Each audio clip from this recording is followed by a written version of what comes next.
ဒီကမှာတော့ချက်ပေါင်းစီလုပ်တော့ဆိုပါလေပြီးတော့ဒီ XPD လေးရတဲ့ချက်တွေမှာပြပြကျတော့ပြပြီးအဲ့တော့ချက်ပေါင်းစီ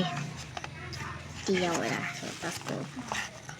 ဒီဗီဒီယိုလေးပတ်စားခဲ့ပါ like and subscribe လုပ်တာခဲ့ကောမလားရေးရတာရောတို့ချက်ရေးရရေးရရော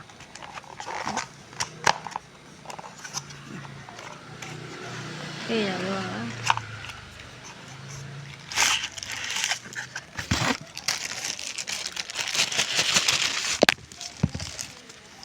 ဒီဖြီလောင်းဖြီဝိုင်း let's go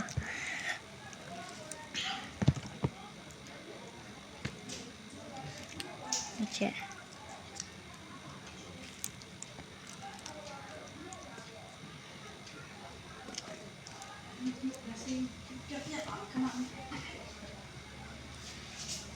ဒီတက်ချက်တော့တက်ပါနော်ကွာ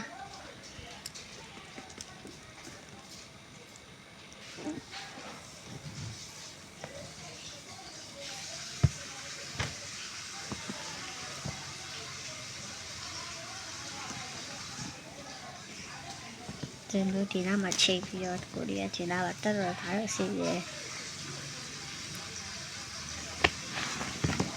နောက်ကြရင်လမ်းစင်လာဖို့ရှိပါတယ်ဟုတ်တော့ကြပါကောတော့ညဖြစ်ပါစေဟဲ့